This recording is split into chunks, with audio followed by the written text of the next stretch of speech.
ఇప్పుడే country delight యాప్ని download చేసుకోండి. Download the country delight app now.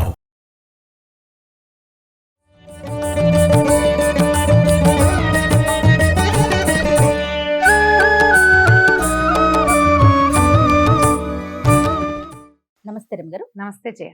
శరన్నవరాత్రిలో 10వ రోజులో ఉన్నాం. మరి ఈ రోజు యొక్క విశిష్టత. మహిషాసుర మర్దిని నవమి తిథి వస్తుంది. రోజు 10 కానీ నవమి వస్తుంది కదండి. వస్తుంది కాబట్టి ఈ రోజున మహిషాసుర మర్దిని స్వరూపాన్ని చేస్తారు. ఈ 10 రోజుల మొత్తం కథలో చివరి అంకం ఇదే. మహిషాసురుడు అనే ఒక రాక్షసుడిని అమ్మవారు సంహరించడం. ఈ మహిషాసురుడు అంటే దున్నపోతు వలన కలిగినవాడు, గేదెకి కలిగినవాడు, మహిషానికి కలిగినవాడు మగవాడు. కాబట్టి గేదెలో ఉన్న రెండో దాని గురించి చెప్తాం. కానీ అవును, అవటానికి రాక్షస ప్రవృత్తి, పశు ప్రవృత్తి రెండు ఉన్నాయి. బేసిక్ దుడుకుతనము, తొందరపాటు, అహంకారము, తన శక్తిని తలుచుకుని బలుపు, నేను చాలా శక్తివంతుడిని అనే ఇలాంటి పొగరుబోత్తనం, ఈ లక్షణాలు ఉన్నటువంటి మహిషాసురుడు అమ్మవారిని మోహించి మొదట, తర్వాత ఆమెను స్వాధీనం చేసుకోవడానికి ఎందరో రాక్షసుల్ని, మంత్రుల్ని, వాళ్ళని వెళ్ళి పంపించి ఆమె ఒక్కొక్కళ్ళని మట్టు పెట్టేస్తే చిట్ట చివరికి వెళ్ళాడు. మహాసౌందర్య స్వరూపిణిగా ఉంది, రౌద్ర రూపిణిగా ఉన్న ఆమెను చూసేసరికి ఇంతమందిని వచ్చిన వాళ్ళందరినీ నలుచుకుని తినేసింది. ఇలాంటిదే కావాలి నాకని ఆమెతో మొదట మాటలకి దిగి, తర్వాత ముందు నన్ను గెలిచి చూపించమందా మహిషుడితోటి యుద్ధం. ఈ యుద్ధకాండలో ఆమె అతనికి ఒక దశలో అంటే ఇంతమందిని చంపేసినది సాధారణ స్త్రీ, సౌందర్యవతి అయిన స్త్రీ ఎలా అవుతుంది అని ఊహించలా. ఇదేదో మహత్తరమైన శక్తి అనిపించలా. ఒక అనుమానం వచ్చింది, ఏమిటి దేవతలందరూ కలిసి అన్ని శక్తులు కూడా ఇక్కడ కూడా సరే, అయినా కూడా నేనే బలవంతుడు. ప్రతిదానికి ఒక సమయం ఉంటుంది అంతేగా. ఆ సమయం దాటాక ఇక దైవశక్తి ప్రబలంగా అవుతుంది. అంత మటుకు ఈ మానవీయ శక్తిలో, పాశవిక శక్తో, రాక్షస శక్తో అంతకుముందు బోల్డ్ అని జరిగినాయి ఇలాంటివి. కానీ నేనే గొప్పవాడిని అన్న అహంకారం వల్ల వాడు అది గ్రహించుకోలే. వీళ్ళు నాకంటే అధికులు అన్నది ఒప్పుకోవడం ఇష్టం లేదు. సాధారణంగా వ్యక్తుల్లో ఉంటుంది, మానవుల్లో కూడా అవతలవాడి గొప్పతనాన్ని, సమర్థతని ఒప్పుకోరు. తమని గురించి తాము చాలా ఎక్కువ ఊహించుకుంటారు. ఒక దశ దాకానే మన ఎక్కువతనం ఉంటుందని, ఆ పరిధి దాటాక, ఆ గీతలు దాటేశాక ఇక మనదేం ఉండదు. ఈ మహిషుడు కూడా అది ఆలోచించని రకము మనస్తత్వం కలిగిన వాడు. అందుకే పశు ప్రవృత్తి, రాక్షస ప్రవృత్తి, పశువులు కూడా తెలీదు, మృత్యు భయం తెలీదు. యుద్ధానికి సన్నద్ధమైతే ఆమె అతనితో యుద్ధం చేసింది. ఒక దశలో మహిషుడు పరిగెత్తాడు, పారిపోతున్నాడు భయంతో. అయిపోయింది, ఇంకా చంపేస్తుంది, ఇంకేం లేదు, వచ్చేసింది. ఈయన వాహనం మీద కూడా చండసింహం, అమ్మవారి ఎక్కిన సింహం దూకేసింది. ఆ సింహము పరిగెత్తుకొస్తుంది. ఆమె చూసినా భయం వేసింది, ఆవిడని చూసినా భయం వేసింది. పరిగెడితే ఆమె అతని వెనకాల పరిగెత్తి అంగాలు, పెద్ద పెద్ద అంగాలతో భూమి బ్రహ్మాండ భాండం అంతా దరిల్లిపోయిందట. ఒక 4 అడుగులు వెనకాల వెళ్ళి వేగంగా వెనక నుంచి పట్టుకుని సంహరించింది. ఆ సంహార స్వరూపాన్ని ఈ రోజున మనం పూజిస్తాం.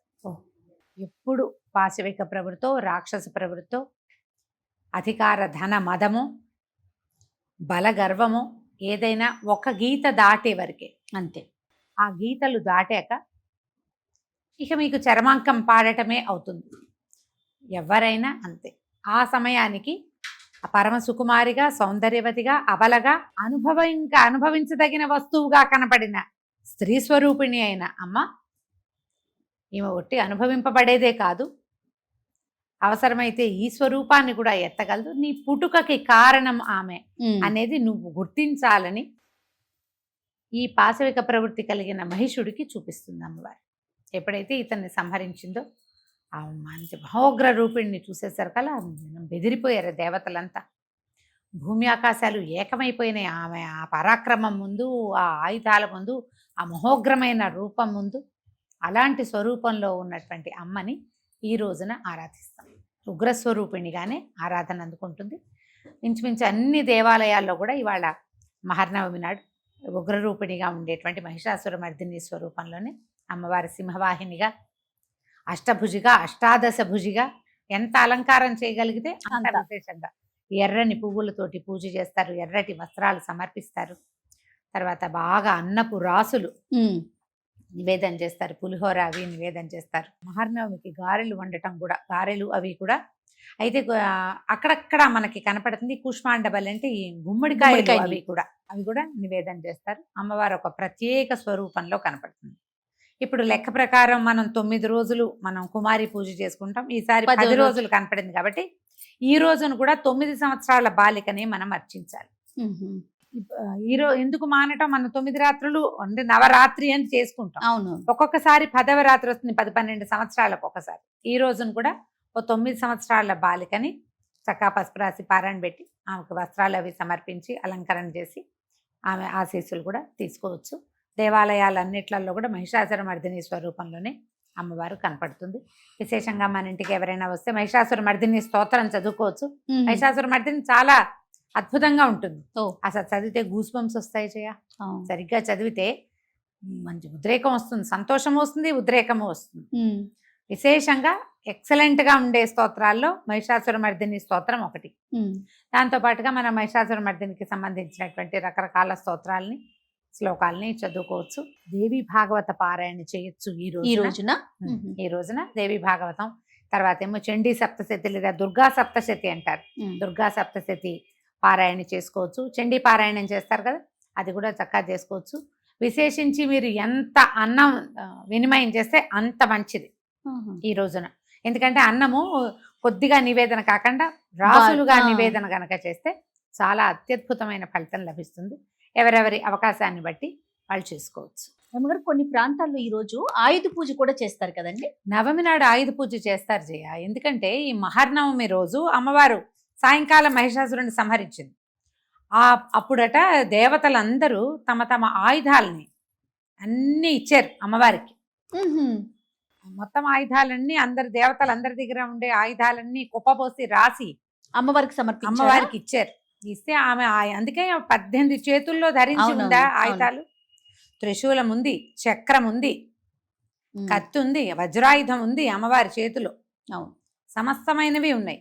అందుకని మహర్నవమి నాడు ఆయుధ పూజ చేయటం చాలా ప్రాంతాల్లో కనపడుతుంది. ఎప్పుడు మన అలవాటుని బట్టి కొన్ని ప్రాంతాల్లో ఏం చేస్తారు, దశమి నాడు కూడా జరుపుకుంటారు. సో దశమి నాడు జరుపుకునే వాళ్ళు రేపు జరుపుకుంటారు. నవమి నాడు అలవాటు ఉన్న వాళ్ళు ఆయుధ పూజ నవమి నాడే, 9వ నాడే. దీంతో మన పూజలు పరిసమాప్తి అయిపోతాయి కదా. లెక్క ప్రకారం ఏమిటి, 9వ రోజునే మన పూజలు అయిపోతాయి. 10వ రోజున అపరాజిత పూజ చేసుకుంటాం మనం. ఈవేళ గెలిచిన అమ్మని రేపు పూజిస్తాం.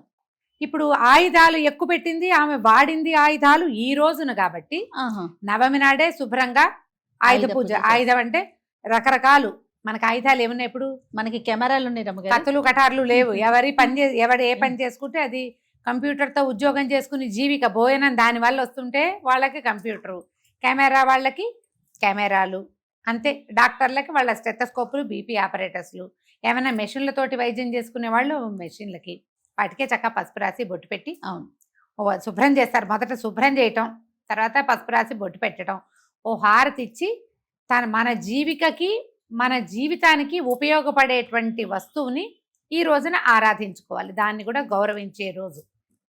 అందుకని ఆయుధ పూజ చేసుకుంటారు.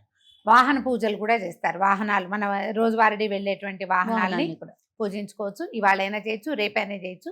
శాస్త్రం ప్రకారం అయితే నవమి నాడే ఈ 9వ రోజే అంటే 10వ రోజు కదా అదేలే చివరి రోజు. ఈ ఉత్సవాలు ఇవాళతో ఫినిష్ అయిపోతాయి.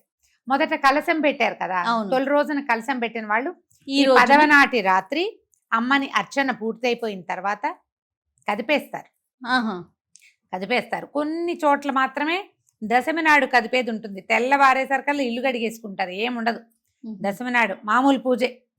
ఇక ఈ కలశ పూజ, ఇన్ని షోడశోపచారాలు ఈ కలశానికే చేయటం అదంతా ఏమీ ఉండదు. కాబట్టి ఈ రోజునే ఆయుధ పూజ కూడా చేసుకోవచ్చు. మీ ఆయుధాలకి, మీ వాహనాలకి శుభ్రంగా పులికా పెట్టి, బొట్టు పసుపు పెట్టి దండం పెట్టుకోండి. వాటి వల్ల మన జీవితం ఇంత బాగా సాగుతున్నందుకు వాటి పట్ల కృతజ్ఞతగా ఉండటం అనేది మన పద్ధతి కదా. అది కదా మన సంస్కృతి సాంప్రదాయాల అనుసారంగా ఈ పని చేసుకోవటమే. ఆయుధ పూజ కూడా చేసుకుంటాం. అయిపోయాక ఇక రేపు ఉదయం అపరాజిత పూజ, రాజరాజేశ్వరి పూజా విధానం, విజయదశమి నాడు ఏం చేయాలో రేపు మళ్ళీ చెప్పుకోవాలి. తప్పకుండా రమణ. నమస్తే. నమస్తే జయ.